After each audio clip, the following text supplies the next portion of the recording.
حضرت حبیب بن زید انصاری صحابہ میں کمزور تھے.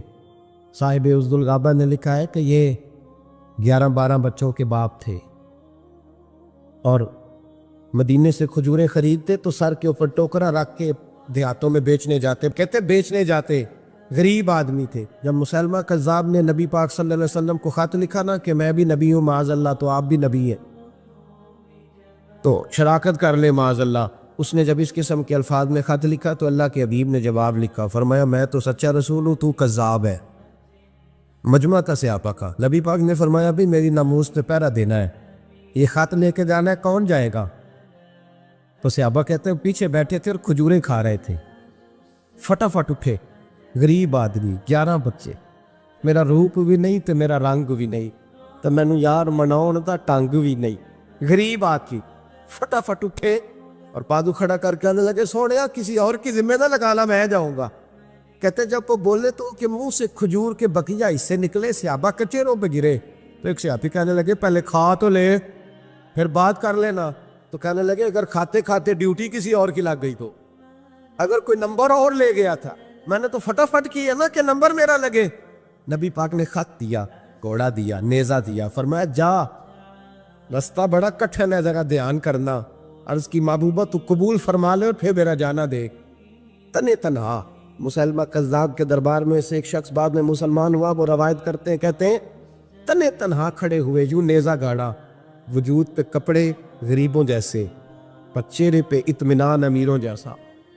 کہتے ہیں جیب خالی، پسینہ ایمان کی قوت سے بھرا ہوا، تردابنی پہ شیخ ہماری نہ جائیے، ہم دامن نچوڑ دے تو فرشتے وضو کرے، اٹ سٹ تے پکھڑا کو آر گندل، اسی اور بھی بوٹیاں جان لیا. کہتے ہیں میدان میں کھڑے ہیں تو دبدبا تن تنا دیکھنے والا ہے. اب بادشاہوں کا طریقہ یہ تھا، خط خود نہیں پڑھتے تھے، ایک بندہ ساتھ کھڑا ہوتا تھا وہ خط پڑھتا تھا. اب جب خط لے کے گئے تو ساتھ جو بندہ تھا اس نے جب خط پڑھا تو خط میں نبی پاک نے کذاب لکھا تھا. اب جب کذاب پڑھ لیا نا تو سارے دربار نے سن لیا. اب سوچنے لگا کہ چلو تنہائی میں یہ کام کر لیتا تو بچ جاتا، اب تو سارے زمانے نے سن لیا ہے. جب سن لیا سب نے تو بھاگ بگولا ہو گیا اور تو کچھ نہ ہو سکا. تو ہانپتا کامتا حضرت حبیب بن زید کے پاس آیا، تلوار ہاتھ پہ، کہنے لگا تیرے رسول نے مجھے کذاب کہا ہے، تیرا کیا خیال ہے؟ آپ فرمانے لگے پڑا تو بولا بنتا ہے جیسے تجھے مسلمانوں کا پتہ ہی نہیں. آپ فرمانے لگے زمانہ جانتا ہے کہ رسول کی زبان سے جو لفظ نکل جاتا ہے رسول اللہ کا ہر غلام پہرے دار بن جایا کرتا ہے. اگر حضور نے تجھے کذاب کہا ہے تو تو واقعہ ہی کذاب ہے، تو واقعہ ہی. اور کہنے لگے حضور نے تو ایک دفعہ کہا میں 70 بار کہوں گا تو کذاب ہے. غلامان محمد جان دینے سے نہیں ڈرتے، یہ سر کٹ جائے یا رہ جائے کچھ پرواہ نہیں کرتے. فرماتے او بھائی سر درد ہو نا تو لوگ جلسے سے چھٹی لے لیتے. سویرے کئی دوست آپ صاحب کو ٹیلی فون کریں گے کہ بس وہ طبع ٹھیک نہیں تھی. میرا بھی کچھ ارادہ تھا سجدہ صاف کرنے کا، لیکن وہ حکم ذرا سخت تھا تو میں پہنچ گیا. عزیز بھائی مشکل ہو جاتا ہے تھوڑی سی تکلیف میں لوگ ادھر ادھر توجہ کرنا.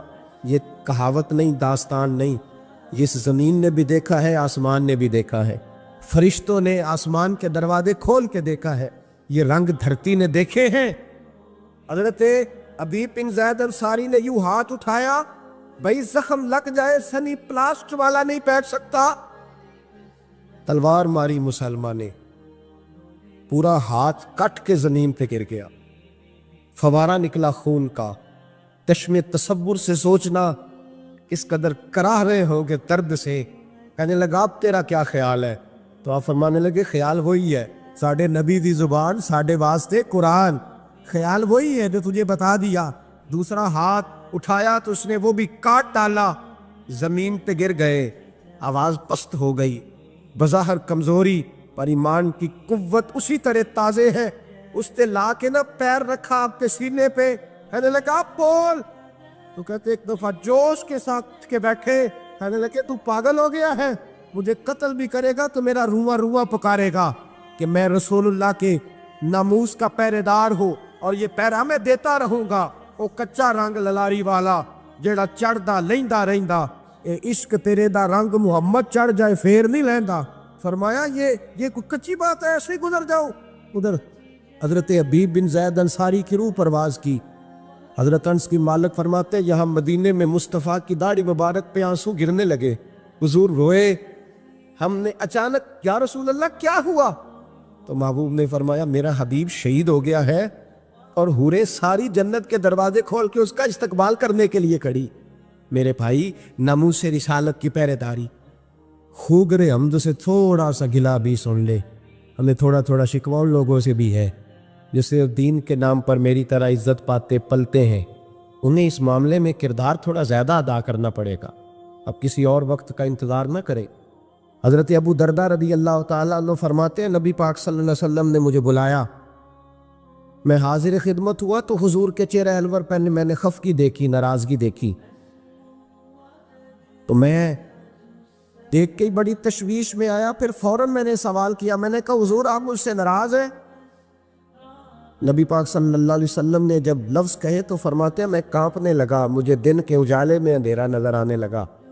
محبوب نے فرمایا ہاں میں تجھ سے ناراض ہوں۔ حضرت ابو درداء کہتے ہیں میں ٹوٹ گیا کچھ دیر کے لیے، دل کرے آسمان ٹوٹ جائے، زمین پھٹ جائے، تارے جھڑ جائیں، سمندر بہہ جائے۔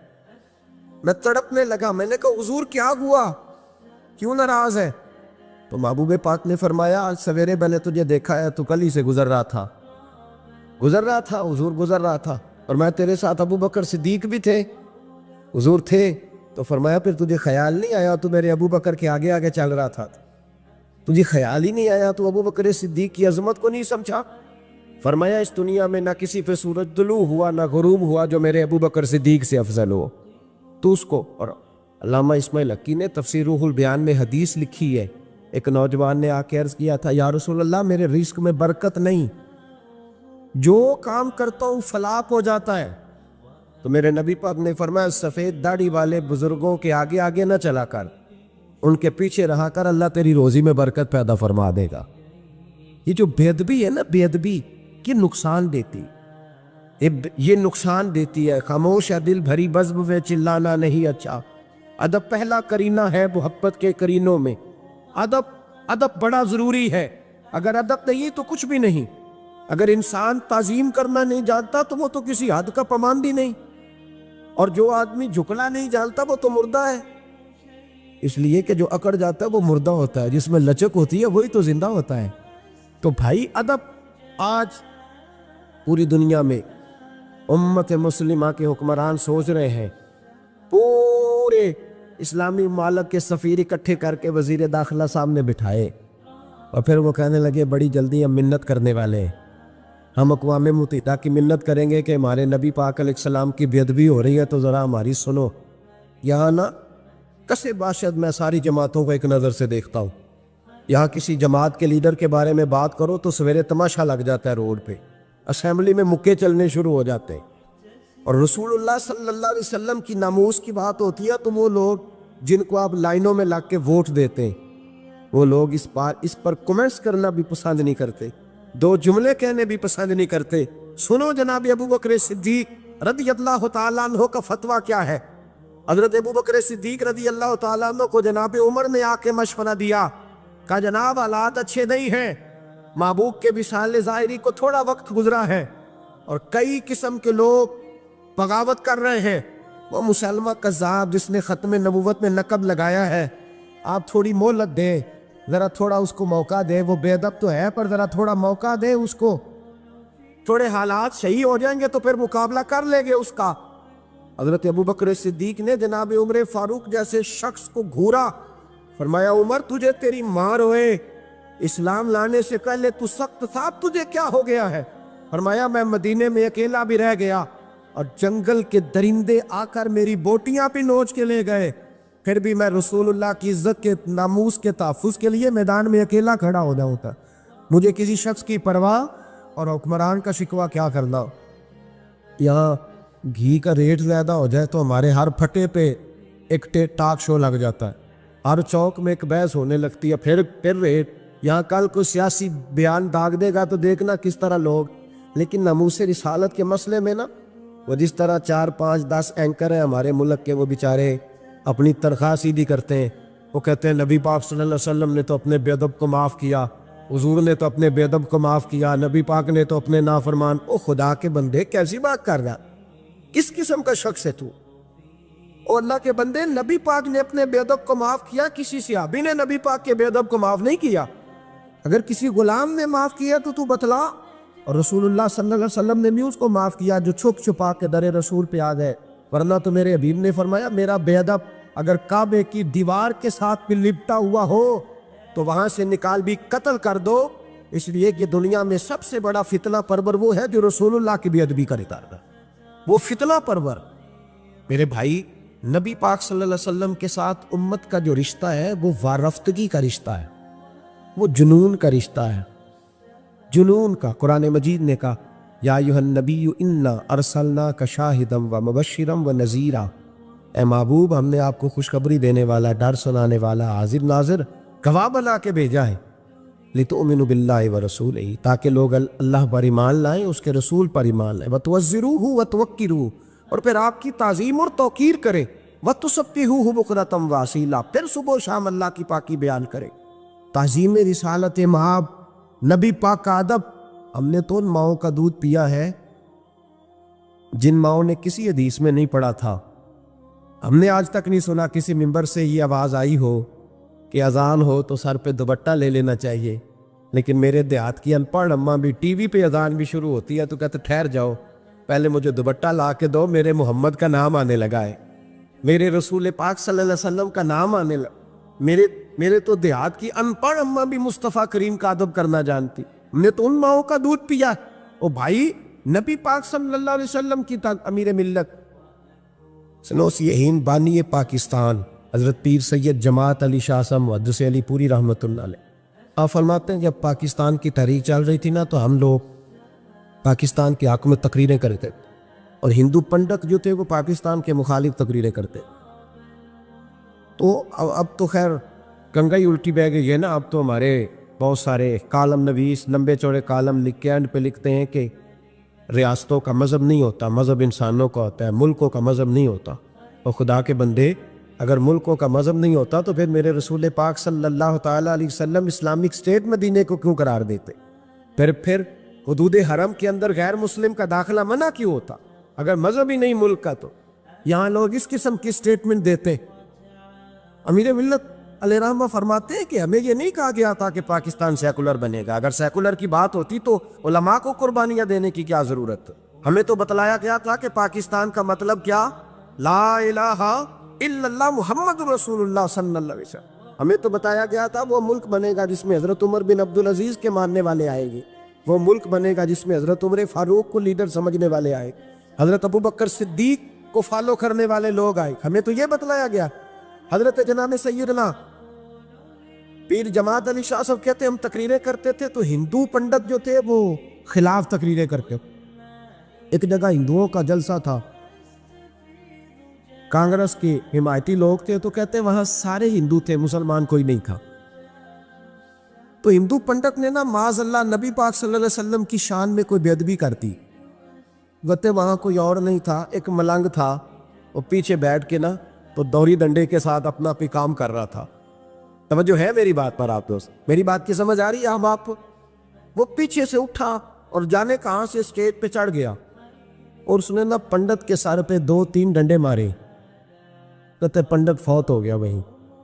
اب شور ہوا، لوگوں نے اس کو پکڑ لیا، جیل میں بند کر دیا۔ حضرت امیر ملت کہتے میں اس کو ملنے گیا، میں نے کہا یار نہ تو نماز پڑھے، نہ تو روزہ رکھے، نہ تو شریعت کی طرف آئے، اور تو نے اتنا بڑا کام کر دیا، بے ادب بھی مار دیا ہے۔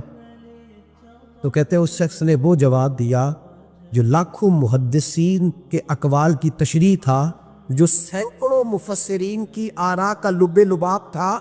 کہتے ہیں وہ ملنگ مجھے کہنے لگا پیر صاحب میں نماز نہیں پڑھتا، میری غلطی ہے، روزہ نہیں رکھتا، میری غلطی ہے، میں شریعت کی طرف توجہ نہیں کرتا، دعا کرے اللہ مجھے توفیق دے، ساری غلطیاں اپنی جگہ پہ، پر میں گناہگار ہوں، اپنے محمد عربی کا غدار تو نہیں نا، میں گناہگار ہوں، کوئی غدار تو نہیں نا، یہ تو نہیں نا ہو سکتا میری موجودگی میں کو میرے رسول کے بارے میں بات کر جائے۔ اس نے کہا میں جیل کی دھرتی پہ آیا ہوں اور مجھے یہاں آ کے وکیلوں اور ججوں نے پوچھا ہے کہ تو ایک دفعہ انکار کر، تیرا کچھ کر لیں گے۔ میں نے کہا میں انکار نہیں کرتا، بلکہ جیل میں کھڑا ہو کے بھی للکاروں گا کہ اگر یہاں بھی کسی نے میرے مصطفیٰ کے بارے میں بات کی تو اس کا گلہ کاٹ کے رکھ دوں گا۔ یہ جو ناموس رسالت کا معاملہ ہے، یہ جو ناموس، یہ حساس معاملہ ہے، اور یہ جنونی دیکھیں، حضرت سیدنا صدیق اکبر رضی اللہ تعالیٰ عنہ ایک بہت بڑی شخصیت کا نام ہے۔ یہ واحد شخصیت ہے جس کی صحابیت کا انکار کفر ہے، اس لیے کہ ان کے لیے لفظ صحابی قرآن پاک نے استعمال کیا۔ اذ یقول لصاحبہ لا تحزن ان اللہ معنا، جب کہا انہوں نے اپنے صحابی سے کہ غم نہ کرو، ان اللہ معنا، اللہ ہمارے ساتھ۔ تو یہ غار کا جو واقعہ ہے، اس میں لفظ صحابی قرآن پاک نے حضرت صدیق اکبر کے لیے بیان کیا۔ ان کے صحابی ہونے کا جو انکار کرے گا کافر ہو جائے گا۔ ان کے اندر بہت ساری خصلتیں تھیں، اللہ سے ڈرتے تھے، سخی بہت زیادہ تھے، ان کو اللہ تبارک و تعالیٰ نے ہمت بڑی دی ہوئی تھی، شعوری ہمت۔ کچھ لوگوں میں فیصلہ کرنے کی قوت نہیں ہوتی، لیکن قوت فیصلہ حضرت ابوبکر صدیق کو اللہ نے بہت زیادہ عطا فرمائی تھی۔ اکیلے فیصلہ کر کے ڈٹ جانے کی ان کے اندر صلاحیت ہے۔ ایک جملے میں فاضل بریلوی نے کمال کر دیا۔ اعلیٰ حضرت فرمانے لگے، دنیا میں نبی پاک صلی اللہ علیہ وسلم سے بڑا پیر کامل کوئی نہیں، اور جناب ابوبکر صدیق جیسا مرید بھی کوئی نہیں۔ یہ جو توانائی ہے، ہمارے ہاں لوگ مانتے ہیں اپنی مرضی کی چیزیں، جناب صدیق اکبر نے اس طرح مانا ہے جس طرح نبی پاک نے ماننے کا حکم دیا ہے۔ حضور نے فرمایا، جب تجھے کسی سے محبت ہوتی ہے تو وہ تجھے بہرا بھی کر دیتی ہے، گونگا بھی کر دیتی ہے، اندھا بھی کر دیتی ہے۔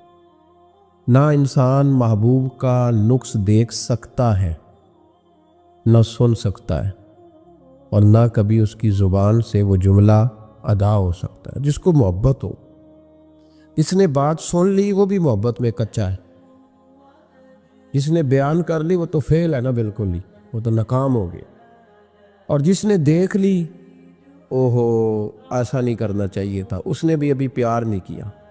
یہ وہ الفاظ ہیں حدیث کے جو خود رسول پاک نے بیان فرمائے۔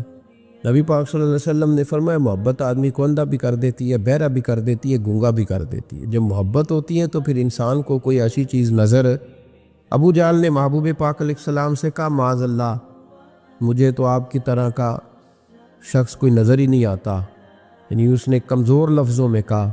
حضرت صدیق اکبر حضور کے سامنے کھڑے ہوئے تو کہنے لگے، محبوب تیرے جیسا حسین نظر کوئی نہیں آتا۔ اب اس کے پاس چونکہ بغض تھا تو اپنے لفظوں میں بات کر رہا تھا، اس کی جو دل کی بات تھی وہ الفاظ بن کے آ چکی تھی۔ حضرت صدیق اکبر کے دل میں محبت تھی تو وہ اپنے لفظوں میں بات کر رہے، اپنے جملوں میں اس کا اظہار کر رہے۔ یاد رکھیے گا، انہوں نے اس طرح محبت کی جس طرح محبت کرنے کا حق ہوتا، یعنی ہر چیز ہی، مال بھی دے دیا، اولاد بھی دے دی، سارے بچے نبی پاک کی غلامی پہ لگا دی، غلام بھی سارے حضور کے پیچھے لگا دیے، بس نبی پاک کی ڈیوٹی کرنی ہے۔ ہزاروں دینار کا نقصان اٹھایا، لیکن نبی پاک صلی اللہ علیہ وسلم کی غلامی پر ہر چیز کو ترجیح دی۔ بات تو ہم نے بڑی دفعہ سنی ہے، پر کبھی اس کے حسن کو بھی ملاحظہ فرمائیے نا، کبھی ذرا ملاحظہ فرمائیے نا۔ لوگ پیار کرتے ہیں، محبت کا دعویٰ کرتے ہیں، لیکن کہتے ہیں بھئی رستے رستے کی محبت ہے، یہاں مجھے 5000 کا نقصان ہو رہا ہے، یہاں نہیں میں محبت کر سکتا۔ یہ نقصان 5000 کا کون برداشت کرے؟ محبت ضرور ہے، پر اب اتنا نقصان کون برداشت کرے؟ جناب صدیق اکبر کا کمال دیکھیے کہ مال کا نہیں، جان کا نقصان برداشت کرنے کو بھی تیار ہے۔ کچھ لوگ ایسے ہوتے ہیں، کہتے ہیں آگے خطرہ ہے تو ہمیں نہیں جانا چاہیے۔ غار ثور میں جب نبی پاک صلی اللہ علیہ وسلم کو لے کے پہنچے نا حضرت صدیق اکبر، 5413 فٹ اونچی غار ہے۔ جب حضور ذرا سا چلے تو قدموں کو تکلیف ہوئی تو عرض کرنے لگے، حضور آپ میرے کندھوں پہ بیٹھ جائیں۔ پباں پار قدم نہیں لاؤندا تے سور پہاڑ تے چڑھیا جاندا، او پیا جاندا دے یار نبی دا، اے اصلی دلدار نبی دا۔ حضور کو لے گئے اور جب غار ثور پہ پہنچے تو کہنے لگے، حضور مجھے اندر خطرہ لگتا ہے، آپ ٹھہریں، پہلے میں جاتا ہوں، پہلے میں جاتا ہوں۔ جناب صدیق اکبر تشریف لے گئے، اور دیکھیں نا سالوں پرانی غار پڑی تھی، اس میں بڑا کچھ تھا، لیکن جناب صدیق اکبر نے پگڑی پھاڑ پھاڑ کے غار صاف کی۔ پھر جہاں سوراخ تھے نا، خطرہ تھا کہ کوئی سانپ بچھو نہ نکل آئے، وہاں چھوٹے چھوٹے ٹکڑے رکھ کے غار کو بند کیا۔ جب مکمل تسلی کر لی تو کہا، حضور اب آپ تشریف لے آئیے۔ اب جب غار سے نکلے نا جانے کے لیے، اس انداز کو بھی ذرا دیکھیں. لوگ آج خشک دین کے بڑے قائل ہیں، کہتے ہیں بس ٹھیک ہے نماز پڑھنی چاہیے، روزہ رکھنا چاہیے. اتنی لمبی باتیں، آپ معرفت کی بات کرتے ہیں، آپ محبت کی بات کرتے ہیں، آپ وارفتگی کی بات کرتے ہیں. کچھ لوگوں کو تو لفظ عشق ہی بڑا برا لگتا ہے، وہ اس جملے تک جانا ہی پسند نہیں کرتے. او خدا کے بندو، یہ بھی تو انداز دیکھو نا صحابہ کا. جب نبی کریم سید عالم صلی اللہ علیہ وسلم کو لے کے وہ نکلے نا غار ثور سے، تو حضور کے ساتھ ساتھ چل رہے تھے. تو کبھی نبی پاک کے آگے جاتے تھے، کبھی حضور کے پیچھے، کبھی دائیں کبھی بائیں. تو محبوب کو پتہ ہے، پھر بھی پوچھا ابو بکر یہ کیا کر رہے ہو؟ تو عرض کرنے لگے حضور مجھے شک ہے کہ کافر طاق میں چاہتا ہوں اگر آگے سے تیر آئے تو وہ بھی میرے سینے پہ لگ جائے. پھر مجھے خیال آتا ہے ہو سکتا ہے پیچھے سے آ جائے تو پیچھے ہٹتا ہوں کہ اگر پیچھے سے کوئی نیزہ آئے تو وہ بھی مجھے ہی لگ جائے، کوئی دائیں سے آئے تو وہ بھی مجھے لگ جائے، کوئی بائیں سے آئے تو مجھے لگ رہی. تو بیت نہیں چاہتی کہ آپ کو ذرا سی بھی تکلیف پہنچے.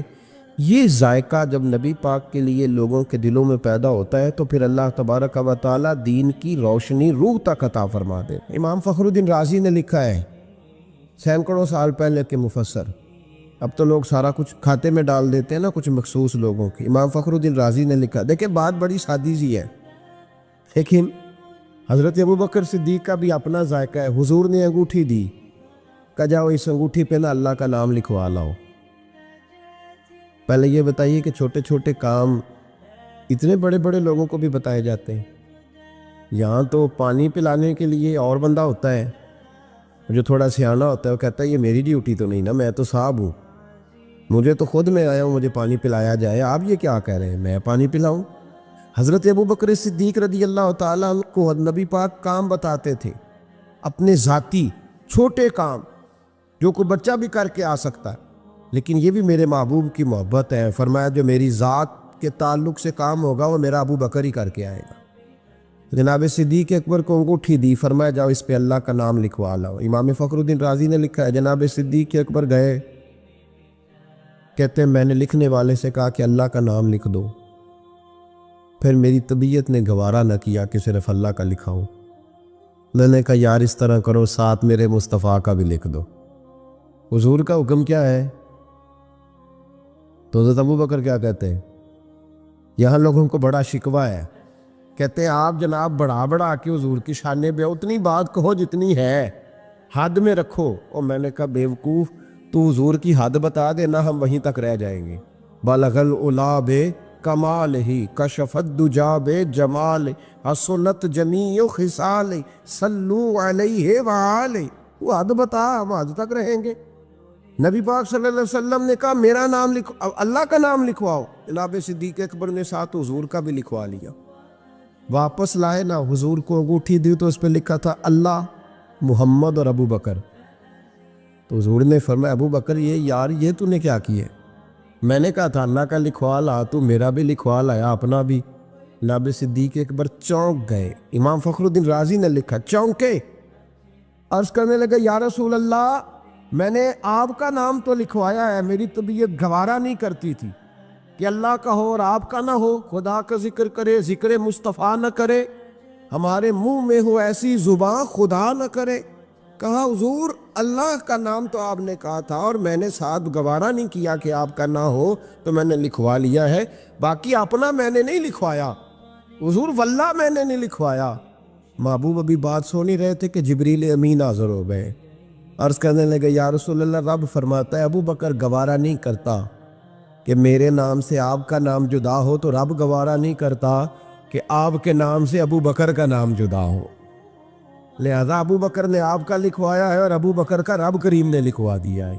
تو بھائی محبت جب یہ روپ اختیار کرتی ہے تو اعلیٰ حضرت پھر بول اٹھتے ہیں، فرماتے ہیں اگر مصطفیٰ جیسا پیر کوئی نہیں تو پھر ابو بکر جیسا مرید بھی کوئی نہیں. حضرت ابو بکر صدیق سے کسی نے پوچھا آپ کی پسند کیا ہے؟ کہنے لگے ایک میری پسند یہ ہے کہ میری بیٹی مصطفیٰ کے گھر میں جائے اور حضور کی نوکری کرتی رہے. اور یا ابو بکر دوسری، فرمایا دوسری پسند یہ ہے کہ رب مجھے مال دیتا رہے اور میں محبوب کے قدموں پہ قربان کرتا رہوں. تو تیسری، فرمایا تیسری پسند یہ ہے کہ النظر الی وجہ رسول اللہ، حضور بیٹھے رہیں اور میں حضور کے چہرے کا دیدار کرتا رہوں. یہ میری پسند۔ انہوں نے اپنی زندگی ڈھال لی تھی نبی پاک کی غلامی، ڈھال لیا تھا اپنے آپ، اس لیے مطمع نظر ہی ایک تھا، زاویہ نگاہ ہی ایک تھا، سوچ ایک کی طرف رہتی تھی، دائیں بائیں جاتی نہیں۔ میرے بھائی، جب محبت خالص کرنی ہے تو میرے اسا فرمایا کرتے تھے کسی نے حضور کا عشق سیکھنا ہے تو جناب صدیق اکبر سے سیکھے، ان سے سیکھو حضور سے محبت کس طرح کرنی، انہوں نے غلامی کس طرح کا انداز۔ ایک دن بیٹھے بیٹھے نا ایسے مسجد میں بیٹھے ہوئے تھے تو اچانک اٹھے، ہوش مند آدمی تھے، دانا آدمی تھے، بڑی ڈیوٹی کرنے اٹھے تو جو ملک شام کی طرف رستہ جاتا تھا نا مدینے کا، اس رستے جانے لگے۔ امیر المومنین حضرت ابو بکر صدیق جاتے جا رہے ہیں، تھوڑی دیر گزری تو کچھ صحابہ نے کہا حضور آپ کدھر جا رہے ہیں؟ ہم بھی پیچھے پیچھے، کدھر جانا ہے؟ تو پلٹے تو رو پڑے، کہنے لگے ایک دفعہ نبی پاک صلی اللہ علیہ وسلم کئی دن کے بعد ہی نظر نہیں آئے تھے، پھر حضور ادھر سے تشریف لائے تو میرے دل میں خیال آیا شاید آج بھی حضور ادھر سے آ جائیں، تو میں چلا سب روگاں دا روگ محمد جس کا نام بچھوڑا۔ کہا میں جب بہت علیل ہوئے نا حضرت صدیق اکبر تو جناب عمر فاروق رضی اللہ تعالیٰ انہوں نے ایک طبیب بلایا ملک شام سے، کہا اسے دیکھو تو صحیح، روز بروز کمزور ہوتے جا رہے ہیں۔ تو طبیب دیکھ کے کہنے لگا مرض تو کوئی نہیں لیکن ان کا دل بے چین ہے، ان کی روح پریشان ہے، یہ کسی سے بچھڑے ہوئے لگتے۔ تو حضرت عمر کہنے لگے صدیق کیا بات ہے یار، کس سے بچھڑے ہو؟ تو جناب ابو بکر نے آنکھ کھول کے دیکھا، فرمایا تجھے تو جیسے پتہ ہی نہیں، تمہیں تو جیسے خبر ہی نہیں۔ تو حضرت عمر بھی رو پڑے۔ بھائی محبت کی تو ٹوٹ کی، نبی پاک صلی اللہ علیہ وسلم کے ساتھ ان کی وفاؤں کا رشتہ رہا تو پھر حد درجے کا رہا، ہر چیز قربان کی۔ یہ جو لوگ سوچ سمجھ کے چلتے ہیں نا وہ بیچارے اپنے ذائقے کھو بیٹھتے ہیں سارے۔ حضرت صدیق اکبر رضی اللہ تعالیٰ عنہ کی زندگی بتاتی ہے کہ حضور کی غلامی کرو تو کھل کے کرو، ڈٹ کے کرو، پھر جو بچا بچا کے رکھتے ہیں ان کے پاس کچھ بھی نہیں رہتا۔ خود محبوب پاک صلی اللہ علیہ وسلم نے فرمایا حضرت اسماء بنت ابی بکر صدیق سے، فرمایا رب کے رستے میں جب دے تو گن گن کے نہ دیا کر، ورنہ وہ بھی تجھے گن گن کے ہی دے گا، اور کوئی چیز بچا کے نہ رکھ، اس کے رستے میں بے حساب دے، وہ بھی تجھے بے حساب ہی عطا فرمائے گا۔ ہم محبت میں بھی کنجوسی کرتے سوچ سمجھ کے تھوڑی سی، تو وہ کس طرح کی محبت ہے جس میں بندہ سوچ رہا ہے، غور کر رہا ہے، ارادہ کر رہا ہے، تیاری کر رہا ہے، دیکھ رہا ہے، پرکھ رہا ہے، وہ کیسے آگے بڑھے؟ غلامی تو غلامی ہوتی ہے، غلاموں کی سوچیں اپنی نہیں ہوتی، سوچیں بھی غلام ہوتی ہیں۔ غلام جو ہوتے ہیں وہ اپنے محبوب کی رضا کی طرف توجہ رکھتے ہیں، دائیں بائیں لوٹ کر پلٹ کر ان کا مزاج نہیں ہوتا۔ حضرت ابو بکر صدیق رضی اللہ تعالیٰ عنہ نے محبوب پاک سید عالم صلی اللہ علیہ وسلم کی غلامی کی، ہر لحاظ سے کی، ہر وقت کی، ہر طریقے سے کی۔ امت مسلمہ اگر غلامی کا طریقہ سیکھے گی تو جناب صدیق اکبر سے سیکھے گی۔ حضرت صدیق اکبر بتلائیں گے کہ محبوب کریم سید عالم صلی اللہ علیہ وسلم کی غلامی کس طرح کرنی ہے۔ جب رات تھی نا بدر کی تو کافروں کا سب سے بڑا نشانہ یہ تھا کسی طرح حضور کو شہید کیا جائے۔ وہ پورا فوکس کیے ہوئے تھے کہ نبی پاک صلی اللہ علیہ وسلم کو شہید کرنا، پوری توجہ تھی۔ تو صحابہ کہتے ہیں کہ ہم نے ارادہ کیا کہ حضور کے لیے علیحدہ سے خیمہ بنایا جائے، چھپر بنایا جائے۔ حضور کے لیے وہ ہم نے چھپر بنا دیا، محبوب اس کے اندر قیام کرنے لگے۔ اب خیال یہ تھا کہ یہاں ڈیوٹی کون کرے گا، ڈیوٹی کون کرے گا، یہاں کون ٹھہرے گا، یہاں یہ بڑے خطرے والی جگہ ہے، یہاں کون ٹھہرے گا۔ فرماتے ہیں جب گفتگو ہونے لگی تو جناب صدیق اکبر فٹافٹ بولے، کہنے لگے تمہیں ضرورت کیا ہے انتخاب کرنے، میں جو ہوں، جب تک میں موجود ہوں کسی کافر کی جرت ہی نہیں مصطفیٰ کے خیمے کی طرف بھی دیکھ سکے، طاقت ہی نہیں۔ وہ آگے بڑھ کے ان جگہوں کا انتخاب کرتے، اس طرف ان کی توجہ رہتی۔ میرے محبوب پاک علیہ الصلاۃ والسلام ان پر اعتماد کرتے۔ 17 نمازیں نبی پاک نے جناب صدیق اکبر کے پیچھے ادا فرمائیں، 17 نماز۔ اور جناب ابو بکر کا بھی یہ حال تھا۔ آج تو باہر کھڑے ہو کے سلام پڑھو تو کچھ لوگ کہتے ہیں سلام آپ پڑھ لیں، کھڑے کیوں ہوتے ہیں؟ کھڑے ہونے سے دقت ہونے لگی۔ میں نے کہا چلو بیٹھ کے پڑھ لو بھائی، اگر اتنی سی بات صحیح آپ کو دشواری ہے۔ حضرت صدیق اکبر رضی اللہ تعالیٰ عنہ نماز پڑھا رہے تھے، محبوب پاک سید عالم صلی اللہ علیہ وسلم تشریف لے آئے. حضور ایک صلح کے لیے گئے. فرمایا مجھے دیر ہو گئی تو کسی کو ابو بکر سے کہنا نماز پڑھا لے. تو کہتے ہیں حضور کو دیر ہو گئی. جناب بلال نے اقامت کہی تو حضرت صدیق اکبر مصلی پہ کھڑے ہو گئے. ابھی 2 ہی رکعتیں پڑی تھی کہ حضور تشریف لے آئے. جس صف سے حضور گزرتے رہے صحابہ رستہ چھوڑتے رہے. دوران نماز ہی محبوب پہلی صف کے قریب آئے تو جناب صدیق اکبر نے قدم پیچھے ہٹایا. عین نماز میں، عین نماز. حضور نے فرمایا ابو بکر مکمل کرو نماز. پھر قدم ہٹایا. تیسری دفعہ پھر کہا، پھر قدم ہٹایا. جناب صدیق اکبر پیچھے ہٹ گئے. محبوب نے نماز مکمل کرائی اور فرمایا میں نے جب کہا تھا مکمل کراؤ تو کیوں نہیں کرائی؟ کیا خوبصورت انداز ہے. کہنے لگے یا رسول اللہ، اب ابو قحافہ کے بیٹی کی اتنی جرت تو نہیں نا کہ مصطفیٰ کا امام ہی بن جائے. رب کریم کا وہ دوست جس نے کوئی چیز بچا کے نہیں رکھی، ہر شے ہی اپنے رب کی بارگاہ میں پیش کرتی. چند چیزوں سے انسان کو بڑا پیار ہوتا ہے. گھر اسے بڑا پیارا ہوتا ہے.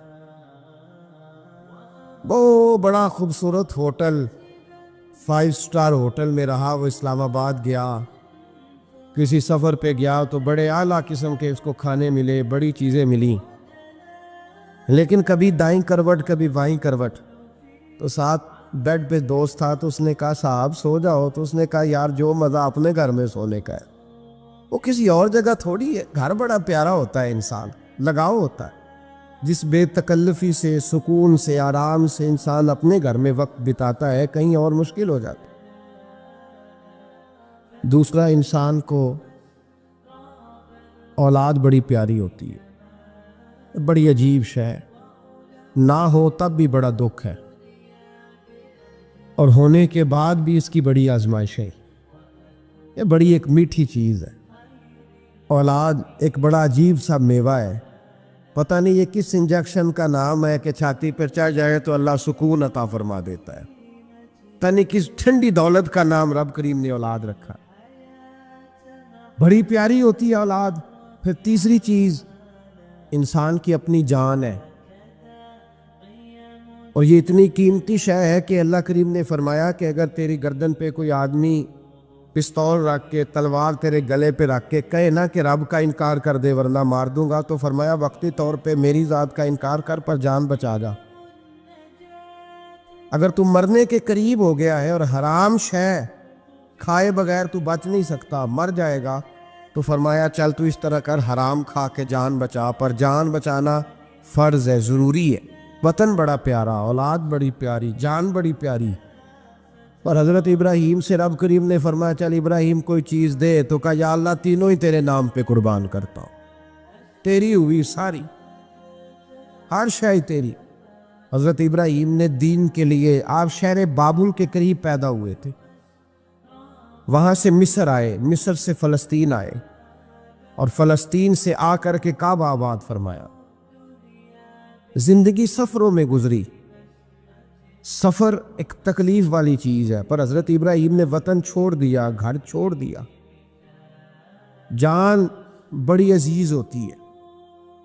اصل میں نا جب انسان جد و جہد کرتا ہے نا دین کے لیے تو اس کے رستے میں بڑی چیزیں آتی ہیں.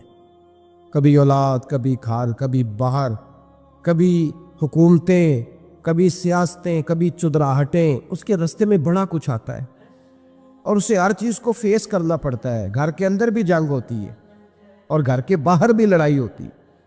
یہ آسان ہے ہی نہیں. ہم تو خیر ہتھیار چھوڑ کے پھینکنے والے لوگ ہیں، ہم بولے بالے لوگ ہیں. ہم کہتے ہیں میں نے تو کہا تھا مہندی نہ کرو، پر بیٹے نہیں مانے، بولے جو ہوئے. اسی طرح حالانکہ اگر وہ بیٹا کہے نا کہ ابا جی لاؤ زندگی میں سارا کچھ میرے نام کرو، تو پھر ہم بولے نہیں ہوتے. اور اس وقت ہم تیز ہوتے ہیں، کہتے ہیں یہ کیسے ہو سکتا ہے، ہاتھ کاٹ کے دے دوں. اس وقت نہیں. دین کے معاملے میں بولے ہوتے ہیں. بیٹا بد مذہب کے پاس جا رہا ہے تو اس وقت ہم بولے بالے ہیں، کوئی عرض نہیں. لیکن اگر وہ اپنی پسند کی شادی کرے ہمیں کراس کر کے، پھر ساتھ ہی ہم تیز ہو جاتے ہیں. تو حضرت ابراہیم نے جب دین کے لیے نکلے تو جد و جہد کی، گھر کے اندر بھی گھر کے باہر بھی. آپ کے والد کا نام طارق ہے، وہ توحید پرست تھے، ایماندار تھے، پرہیزگار تھے. آپ کے چچا کا نام آزر ہے، وہ بت پرست تھے، بت بیچا کرتے تھے. حضرت سیدنا ابراہیم علیہ السلام جب میدان عمل میں نکلے تو حضرت ابراہیم علیہ السلام نے اپنے گھر سے جہاد شروع کیا. لڑنا پڑا گھر کے اصولوں سے. چچا نے جو رواج بنائے ہوئے تھے اس رواج سے ٹکرائے. فرمایا میں اپنے گھر کے اندر یہ بت پرستی نہیں ہونے دیں گا. چچا کو ایک دفعہ نہیں بار بار 100 دفعہ سمجھایا. آپ کا چچا بت بنا کے بیچا کرتا تھا. حضرت ابراہیم علیہ السلام تھوڑے بڑے ہوئے تو کہنے لگا کہ چلو میرے ساتھ, تم بھی بت بیچنے ہیں, ہمارا کاروبار ہے. حضرت ابراہیم ساتھ نکلے تو بت پکڑا ہے. گندے پانی کے اندر اس بت کو ڈبوتے ہیں. کہتے ہیں کسی نے خریدنا ہے تو خرید لو, نہ یہ نفع دے سکتا ہے نہ نقصان دے سکتا ہے. جو اپنا آپ نہیں بچا سکتا تمہیں کیا بچائے گا, خریدنا ہے تو خرید لو. چچا کہنے لگا تو کاروبار چمکا رہا ہے کہ تباہ کر رہا ہے. گھر میں بڑے معاملات خراب ہوئے, جھگڑے ہوئے, لیکن حضرت ابراہیم علیہ السلام ایک منٹ کے لیے بھی اپنے گھر کے اندر بھی کمپرومائز کرنے کو تیار ہیں. یہ تھوڑا مشکل میں نے پہلو چھیڑ دیا ہے, یہ تھوڑا مشکل پہلو چھیڑ دیا ہے. تھوڑا سمجھدار آدمی ہے پر بیوی سے پردہ نہیں کرا سکتا. سیانا ہے, پنچایت کا بندہ ہے, جو اس سے آپ کہیں گے وہ بات یہ سنائے گا, لیکن کہتا نہیں جی میں نے کوشش کر لی ہے. کس قسم کی کوشش ہے صاحب, کیسے ہو گیا؟ حضرت ابراہیم علیہ السلام نے گھر کے اندر سے فرمایا نہیں کرنے دوں گا. گھر کے اندر بھی ٹکرائے. فرمایا تم جو بھی ہو پاش کیا چچا کے اصولوں کو. اور باہر جب نکلے تو صرف علاقے کے چیئرمین سے نہیں ٹکرائے, ایم پی ایم این اے وزیر مشیر سے نہیں ٹکرائے. سپر پاور نمرود دنیا کا واحد حکمران تھا اس وقت, دوسرا کوئی حکمران ہی نہیں تھا. اکیلے حکمران سے جا کر ٹکرائے. کوئی ساتھ فوج نہیں تھی, کوئی ساتھ ان کے طاقت بظاہر دنیا داری کی کوئی نہیں تھی, پر حضرت ابراہیم جا کے ٹکرائے. اور میرے رسول پاک صلی اللہ علیہ وسلم نے سند بیان کی. فرمایا افضل الجہاد کلمۃ الحق عند سلطان الجابر. فرمایا سب سے افضل جہاد یہ ہے کہ تو ظالم بادشاہ کے سامنے کھڑے ہو کے حق بات بیان کر دے. یہ سب سے بڑا جہاد ہے. یہ سب سے افضل الجہاد کلمۃ الحق عند سلطان الجابر, سب سے بڑا جہاد. حضرت ابراہیم کھڑے ہو گئے, سپر پاور سے ٹکرائے. یہاں ہم لوگ حکمتوں کا شکار ہیں, دیکھیں گے, کریں گے, سوچیں گے, اور مولوی صاحب کو ویسے کہتے ہیں آپ پرہیز کریں سیاسی باتوں سے. بھئی اللہ کے ہر نبی نے جا کے وقت کے ظالم حکمران کو لتاڑا ہے, للکارا ہے. یہ تو مشن انبیاء ہے. حضرت سیدنا ابراہیم علیہ السلام نے اس کو جا کے کہا کہ تو جھوٹ بولتا ہے, تو جھوٹا ہے, تو خدائی کا دعویٰ کرتا ہے, تو بہت بڑا ظالم ہے. اور قرآن مجید نے اس ساری بات کو بیان فرمایا ہے. حضرت ابراہیم علیہ السلام سے کہنے لگا میں رب ہوں. تو آپ نے فرمایا میرا رب تو وہ ہے جو زندہ کرتا اور مارتا ہے. تو پھر آپ حق بات بیان کریں گے تو اللہ مارے گا کہ بندہ مارے گا؟ کچھ بھی نہیں ہوتا, کیونکہ زندگی موت کس کے ہاتھ میں ہے؟ اللہ کے ہاتھ میں. زندگی موت اللہ, کچھ بھی نہیں ہوتا. انسان صحیح سمت کا تعین کرے اور صحیح چلے. حضرت علی شیر خدا سے کسی نے کہا تھا کہ آپ کے بڑی دشمنی ہے, کوئی محافظ رکھ لے. آپ فرمانے لگے موت خود بہت بڑی محافظ ہے, وقت سے پہلے آتی ہی نہیں. بڑی محافظ ہے, وقت سے پہلے. علامہ نورانی رحمۃ اللہ تعالیٰ علیہ کراچی جیسے شہر میں رہا کرتے تھے, جہاں گام گام پہ خطرہ تھا. لوگوں نے کہا حضرت اتنے بڑے لیڈر ہو, آپ کی جماعت کی 62 سیٹیں ہوئیں قومی اسمبلی میں, ایک ایسا وقت بھی آیا تو کوئی ایک آدمی بندوق والا. آپ فرمانے لگے مجھے ضرورت ہی نہیں, اس لیے کہ جس خدا رسول کے لیے میں نکلا ہوں وہ خود ہی حفاظت کرنے والے ہیں, ضرورت نہیں ان چیزوں. تو بھائی حضرت ابراہیم ٹکرائے, اور آپ کا انداز کیا ہے؟ جا کے کہا کہ تو نہیں, خدا وہ ہے جو زندہ کرتا. اور اس نے ایک بیوقوفوں جیسی دلیل دی. ایک آدمی کو کل پھانسی دینی تھی تو اس کو بلایا, کہنے لگا تجھے کب پھانسی ہے؟ اس نے کہا کل. کہنے لگا جا تجھے آزاد کیا, زندگی دی, اس کو چھٹی دے دی. ایک عام آدمی بیچارہ بیٹھا تھا, اس کو پکڑ کے نا کہنے لگا اس کی گردن اڑا دو. کہنے لگا دیکھ لو میں بھی زندہ کرتا اور مارتا ہوں, وہ جو کل مرنے والا تھا میں نے زندہ کر دیا ہے, اور جس کو پتہ ہی نہیں تھا کہ میں نے مرنا ہے اسے پکڑ کے میں نے مار دیا ہے. یہ بیوقوفوں جیسی دلیل ہے. حضرت سیدنا ابراہیم علیہ السلام چاہتے تو اسی وقت دلیل توڑ دیتے کہ تو کیا بیوقوفوں جیسی بات کر رہا ہے.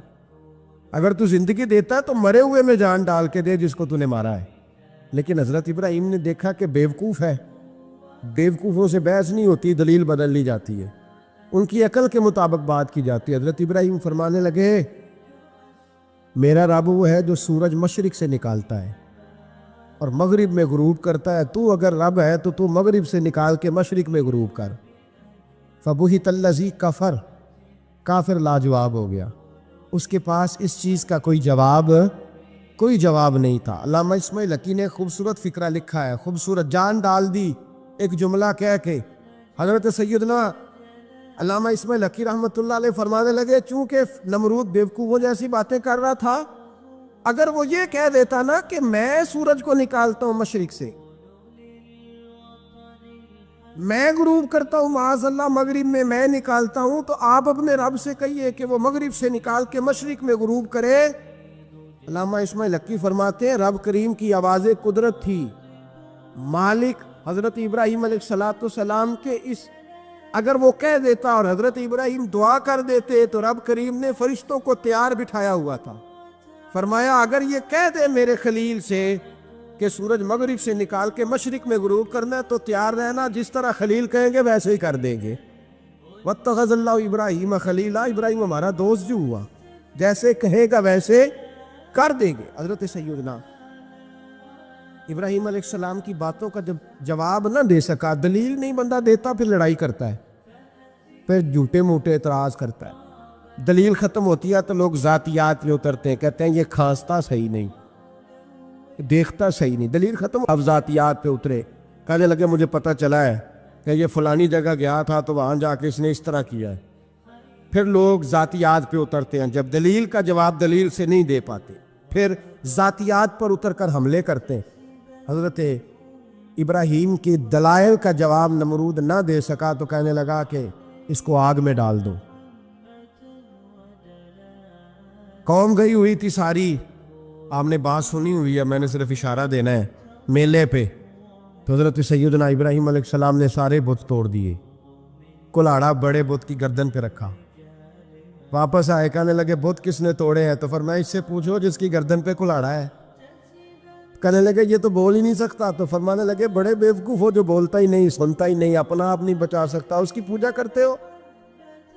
کہنے لگے پکڑو، دلیلیں ختم ہو گئی، اس کو آگ میں ڈالو۔ بہت بڑی حویلی 45 فٹ مربع پہ مشتمل ایک حویلی بنائی گئی اور 45 فٹ اونچی۔ مختلف روایات، علامہ اسماعیل حقی کہتے ہیں کہ 3 مہینے تک نمرود نے کہا کہ اس کے اندر لکڑیاں ڈالو۔ لوگ پوچھنے لگے کتنی دنیا جلانی ہے؟ کہنے لگا بندہ تو ایک جلانا ہے، پر بندہ بڑا تگڑا ہے، ایک بندہ۔ 3 مہینے لکڑیاں ڈالی گئیں، اور لوگوں کی جو تہمات ہوتی ہیں نا وہ بڑی عجیب ہوتی ہیں۔ تہمات میں نے بڑی تفصیل سے رمضان المبارک میں گفتگو کی تھی، بدشگونی تہمات لوگ لیتے ہیں، اس وقت بھی لوگ تہمات کا شکار ہو گئے، عقیدہ بگڑ جاتا ہے تو وہ عجیب و غریب باتیں کرنے لگتا ہے، تہمات کا شکار ہو گئے۔ بیبیاں نظر مانتی، میں بیمار ہوں، اگر صحیح ہو گئی تو اتنے من لکڑی دوں گی حضرت ابراہیم کی آگ جلانے کے لیے۔ ایک عورت لے کے جا رہی ہے لکڑیاں، تو ایک نیک دل آدمی نے اس سے پوچھا کہاں جا رہی ہو؟ کہنے لگی میں نے منت مانی تھی تو حضرت ابراہیم علیہ السلام کو معاذ اللہ جلانے کے لیے لکڑیاں لے کے جا رہی ہوں۔ تو وہ رب کریم کے بندے کہنے لگے تو ڈھونڈتی رہے گی، تجھے وہ جگہ ملے گی نہیں۔ وہ بی بی کئی مہینے گھومتی رہی، جگہ ہی نہیں ملی جہاں لکڑیاں ڈالنی، ماری گئی۔ تہمات کا شکار ہوئے بہت سارے لوگ، تہمات کا۔ بھائی تہمات دین کے اندر منع ہے، تہمات دین میں کوئی نظر ماننا، کوئی کسی بزرگ کے مزار پہ جا کے سال ثواب کے لیے کوئی چیز ماننا، یہ تو درست ہوا، لیکن غیر شرعی نظریں مان لینا کہ میں آ کے گرد چکر لگاؤں گا، میں جناب وہاں جا کے یہ والا تماشا کروں گا، میں دھاگا باندھوں گا، میں رسا کاٹوں گا، میں وہاں گندے ہو سے پانی پیوں گا، ان کی شریعت اجازت، یہ تہمات ہیں، بدشگونی ہے، دین میں ان کی کوئی گنجائش ہے؟ آپ نظر ماننے سے پہلے بھی کسی عالم سے رابطہ کریں کہ میں منت مانگنے لگا ہوں تو کیسے ماننی چاہیے، اس کا طریقہ پوچھ۔ ایسے ہی غلط چیز کی منت تھوڑی مان لی جائے گی۔ بہرحال آمدام برسرے مطلب حضرت ابراہیم کے لیے آگ جلائی گئی، 45 فٹ اونچی آگ ہے، پرندہ بھی اوپر سے گزرتا ہے تو نیچے گر جاتا ہے جل کے۔ اتنے دل لگا کے آگ جلائی گئی۔ اب حضرت ابراہیم کو جلایا جانے لگا ہے۔ یہاں تو موجیں ہیں نا، جو کسی ادارے کا سربراہ ہے اس کے لیے موج ہے، کسی جگہ آفیسر بن گیا تو موج ہے، پیر صاحب کے لیے موج ہے، علامہ صاحب کے لیے موج ہے، خطیب صاحب کے لیے موج ہے۔ جلنا کس کو پڑتا ہے؟ وہاں علی کوئی نہیں رہا اللہ ماشاء اللہ، وہ لوگ گزر گئے جو تکلیفیں سہ کے کام کرتے تھے، گزر گیا زمانہ۔ حضرت سیدنا ابراہیم علیہ السلام کو جلایا جانے لگا ہے، تو اب اتنی بڑی آگ ہے تو ڈالے کیسے؟ شیطان نے تجویز دی کہ منجنیق بناؤ، منجنیق، بڑے بڑے بانس باندھ کے ان کے نیچے رسا باندھو، وہ جس طرح جھولنے کے لیے جھولا بنایا جاتا ہے اس طرح ایک منجنیق پرانے زمانے میں اس میں پتھر رکھ کے پھینکے جاتے تھے دشمنوں پہ، وہ منجنیق بنائی گئی کہ دور سے حضرت ابراہیم کو پھینکیں گے۔ ہاتھ حضرت ابراہیم کے باندھ دیے، پاؤں مبارک باندھ دیے، پوری زمین پہ ایک نام لینے والا خدا کا، اور اس کو آج رسیوں میں جکڑا ہوا ہے۔ جب پھینکا جانے لگا نا آگ میں، حوریں رونے لگی، فرشتے تڑپنے لگے، اے اللہ یہ کیا ہونے لگا ہے؟ ایک تیرا خلیل اور وہ بھی آگ میں۔ فرمایا جاؤ جا کے اس سے کہو اگر تمہاری مدد لیتا ہے تو اسے بچاؤ۔ ہوا کا فرشتہ آیا، کہا ابراہیم اگر تو کہے، او بھائی ان چیزوں کو کہانی سمجھ کے نہ سنا کریں، یہ داستان نہیں، یہ وہ طریقے ہیں جو ہمارے رسول نے ہمیں اپنانے کا حکم ارشاد فرمایا ہے، جو عقیدے، یہ وہ نظریات ہیں جو ہمیں اوڑھنے کو کہا گیا، اپنے رب کریم کی رضا پہ راضی رہنے کے یہ وہ خوبصورت مواقع ہیں صوفیاء نے جن کو بنا کر سمجھا کر ہم تک پہنچایا ہے۔ یہ ہے اہل طریقت کی باتیں، وہ کہتے ہیں یار جس حال میں رکھے راضی رہنا ہے۔ حضرت ابراہیم علیہ السلام کو پھینکا جا رہا ہے، فرشتہ آیا، اے اللہ کے خلیل اگر حکم دو تو اتنی ہوا چلاؤں کہ نمرودی جل جائے سارے، آگ ان پہ پھینک دی جائے۔ آپ نے فرمایا تو جا، تجھ سے مجھے کوئی کام نہیں۔ تھوڑی دیر کے بعد پانی کا فرشتہ آیا، کہا حضور اتنی بارش برساؤں گا کہ آگ بجھ جائے گی۔ فرمایا تو جا، تجھ سے کوئی کام نہیں۔ اب جب منجنیق میں رکھ دیے گئے، آگ میں جانے کا لمحہ ہے، تیاری ہے، حضرت جبریل امین حاضر خدمت ہوئے، کہا ابراہیم کوئی حاجت؟ فرمایا تجھ سے کوئی نہیں۔ کہا چلو مجھ سے نہیں تو رب کریم سے ہی بات کر لو، مجھے پتا ہے میں چھوٹا ہوں، آپ مجھ سے مدد کیوں لوگے، رب کریم سے ہی بات کر لیں۔ تو حضرت ابراہیم کہنے لگے جبریل یہ بتا، رب کو نہیں پتا اس کا خلیل کس حال میں ہے؟ اسے نہیں پتا میں کس حال میں ہوں، میرے ہاتھ بندھے ہیں، پیر بندھے ہیں آگ میں، اسے نہیں پتا؟ بتایا تو اسے جاتا ہے جس سے خبر نہ ہو، تو اگر اسے پتا ہے تو اگر وہ جلانے پہ راضی ہے تو میں بھی جلنے کو تیار ہوں، میں تیار ہوں، میں تیار ہوں، اسے کہو ٹھیک ہے۔ حضرت سیدنا ابراہیم علیہ السلام کو منجنیق میں ڈال کے جو پھینکا آگ میں، یا نار کونی بردم و سلامن علی ابراہیم، اللہ نے فرمایا اے آگ میرے ابراہیم پہ ٹھنڈی بھی ہو جا اور سلامتی والی بھی ہو جا۔ حضرت ابراہیم کو دو فرشتوں نے بٹھا دیا زمین پہ، پھول کھلے ہیں، کونپلیں مہک رہی ہیں، کلیاں خوشبو دے رہی ہیں۔ حضرت ابراہیم نے سر سجدے میں رکھ دیا، سبحان اللہ والحمد للہ ولا الہ الا اللہ واللہ اکبر۔ حضرت ابراہیم اللہ کی تسبیح پڑھنے لگے، رب کریم کا شکر بجا لانے لگے۔ نکلے وہاں سے، کچھ دن گزر گئے، نکلے، حکم ہو گیا ابراہیم علاقہ چھوڑ دو۔ حضرت ابراہیم علیہ السلام وہاں سے نکل کے مصر آئے، چچا کے پاس ٹھہرے، انہوں نے اپنی بیٹی جناب سارہ کا نکاح کر دیا۔ کچھ آگے بڑھے تو ایک ظالم بادشاہ سے ٹکرائے، اس نے ایک شہزادی، ایک بادشاہ کی بیٹی قید کی ہوئی تھی، جناب ہاجرہ نام تھا، ان کو قید سے چھڑا کے ساتھ لائے۔ حضرت لوط علیہ السلام بھی ساتھ، یہ 4 لوگوں کا قافلہ چلا، فلسطین میں جا کے پڑاؤ ڈالا، گھر بار چھوڑا، تبلیغ شروع ہوئی۔ حضرت ابراہیم کے گھر میں 2 خواتین ہیں، ایک آپ کی بیوی ہیں، ایک حضرت ہاجرہ ہیں، اولاد کوئی نہیں، بڑا میوہ ہے میٹھا، گھر وہی آباد ہوتا ہے جس میں بچے روتے ہیں، گھر ہوتا ہی وہ ہے جس میں بچوں کی چنچناہٹ ہوتی ہے، بھن بناہٹ ہوتی ہے۔ حضرت ابراہیم نے ایک بچہ روتے ہوئے دیکھا تو آنکھوں میں آنسو آئے، کہنے لگے ربی حب لی من الصالحین، یا اللہ مجھے بھی نیک اولاد عطا کر۔ حضرت سارہ نے سن لیا، کہنے لگی ابراہیم شاید میرے بطن سے تو آپ کو نصیب نہیں، ہاجرہ سے نکاح کر لو۔ جناب ہاجرہ سے نکاح ہوا، اللہ تو بڑا بے نیاز ہے، رب کریم نے حضرت اسماعیل جیسا خوبصورت بیٹا عطا فرمایا۔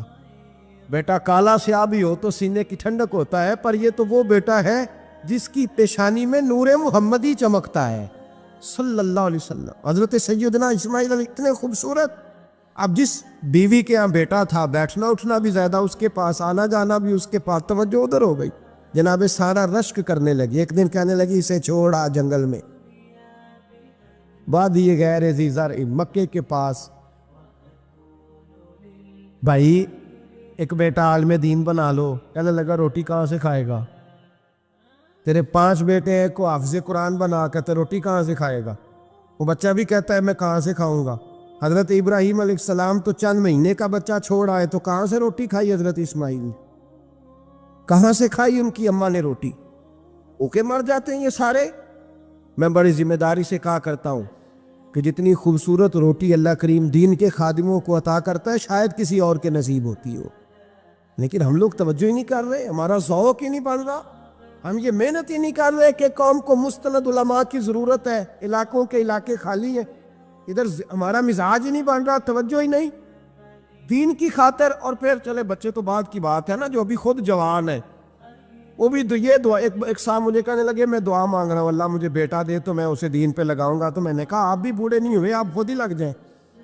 بیٹا تو ابھی آئے گا تو لگے گا نا, تو آپ تو اس وقت ہے تو آپ تو پہلے لگے نا صاحب. 2 گھنٹے تو نکال کے آئیں, دین سیکھنے کو کافی ہے. آپ اتنی لمبی سوچ رہے ہیں کہ بچہ آئے گا تو وہ بڑا ہوگا تو وہ جائے گا تو دیکھی جائے گی. ابھی تو آپ ہیں تو آپ تو آؤ. حضرت ابراہیم نے بچہ وہاں چھوڑا. یہاں سے جو عمرہ کرنے لوگ جاتے ہیں نا, جو حج کرنے جاتے ہیں, ان کو پتہ ہے کہ وہاں دنیا کی ہر نعمت ملتی ہے, پھر بھی ڈبل ٹرپل پیسے لوگ جیبوں میں ڈال کے جاتے ہیں. حضرت ابراہیم جب وہاں لے کے گئے تو کوئی انسان نہیں تھا, پانی کا قطرہ نہیں تھا, 2 کلو کھجوریں, ایک مشکیزہ. بیوی کو تھمایا.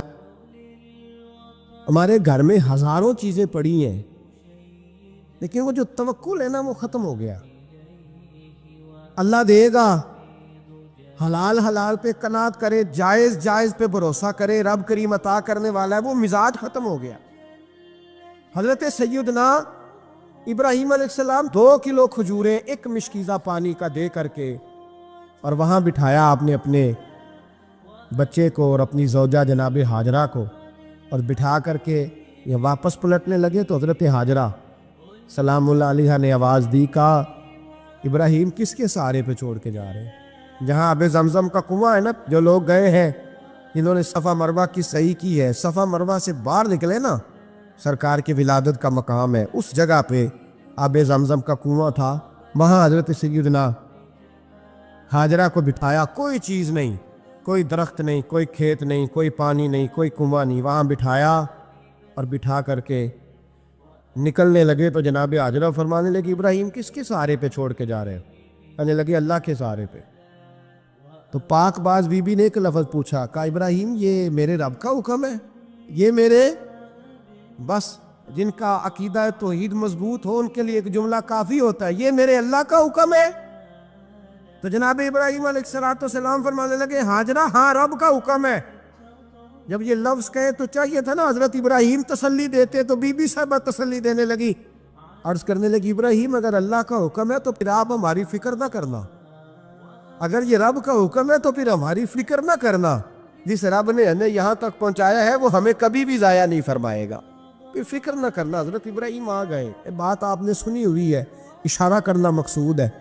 13 سال میں چلے مان بھی لیا جائے بعض روایات کی روشنی میں کہ آتے جاتے بھی رہے, لیکن مکمل دیکھ بھال اپنے بچے کی پرورش میں پورا حضرت ابراہیم علیہ السلام کا کردار, سارا کردار ماں کا تھا. میں جب خواتین کے بارے میں کوئی بات کرتا ہوں تو میں آپ کو اکثر کہتا ہوں کہ یہ صرف بیوی کے لیے حکم نہیں ہوتا, یہ ٹریننگ بیٹی کو دینی ہے اور بہن کو دینی ہے.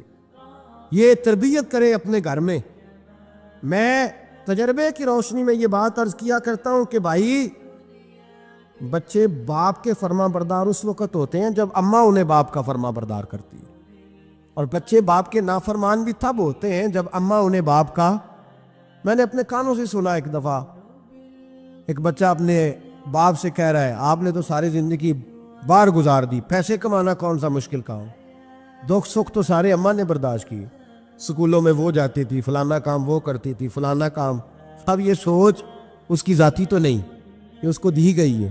اور اگر اس کو یہ سوچ دے دی جائے کہ اماں کہے کہ میں تو اپنوں میں رہی ساری زندگی, میں نے تو اپنوں میں وقت گزارا، اور تیرا باپ تو کئی دفعہ جنازے بھی نہیں پڑھ سکا، نے تو ماں باپ ایسے دفن کر دیے۔ وہ اگر یہ سوچ فراہم کرے تو پھر بچہ باپ کا فرما بردار ہوتا ہے۔ اور یہ والی روایتیں ہم بیوی کو سناتے ہیں، حالانکہ کس کو سنانی چاہیے؟ بولیے، بہن اور بیٹی کو۔ بہن اور بیٹی کو سنائیں یہ باتیں، ان کو سمجھائیں، تاکہ آگے جا کے وہ جو گھر ترتیب دیں وہ گھر بڑا عمدہ اور نکھرا ہوا ہو۔ حضرت سیدنا ابراہیم 13 سال کے بعد آئے، چونکہ گھر میں اللہ تبارک و تعالیٰ کی دوستی کا چرچا تھا، اللہ تبارک و تعالیٰ کی محبوبیت کا غلبہ تھا۔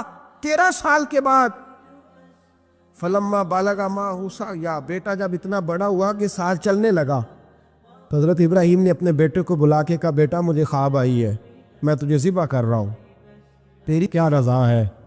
تو حضرت اسماعیل کہنے لگے، یا ابت افعل ما تؤمر، ابا جی اللہ جیسے حکم دیتا ہے میرے ساتھ ویسے ہی کریں، جیسے اللہ حکم دیتا ہے ویسے ہی، بولیے، ویسے ہی کریں۔ حضرت حاجرہ کو کہا کہ ایک دوست نے دعوت کی ہے تو وہاں جا رہے ہیں، بی بی مطمئن ہے، تفصیلات کی ضرورت نہیں، ختم بات، اعتبار ہے، مطمئن ہو گئی۔ شیطان پیچھے سے آیا اماں کے پاس، ذرا تھوڑی دیر کے لیے تصور جمائیے، یہاں تو پڑوسن آ کے کوئی بات بتا دیتی ہے خاوند کے بارے میں تو کئی مہینے جھگڑا جاری رہتا ہے، پڑوسن محلے دار۔ شیطان نے آ کے بتایا لفظ کیا ہے؟ کہا حاجرہ تمہیں پتہ ہے کہاں جا رہے ہیں؟ کہا دوست کی دعوت میں۔ تو کہنے لگے دوست کون ہے؟ رب کریم، اور ابراہیم کا خیال ہے کہ اس رب نے مجھے حکم دیا ہے کہ میں ذبح کروں۔ تو حضرت حاجرہ کہنے لگی کبھی باپ بھی بیٹے ذبح کرتے ہیں؟ شیطان کہنے لگا ان کا خیال ہے کہ ان کے رب نے حکم دیا ہے۔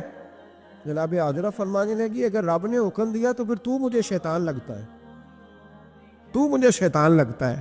کہا کیا مطلب؟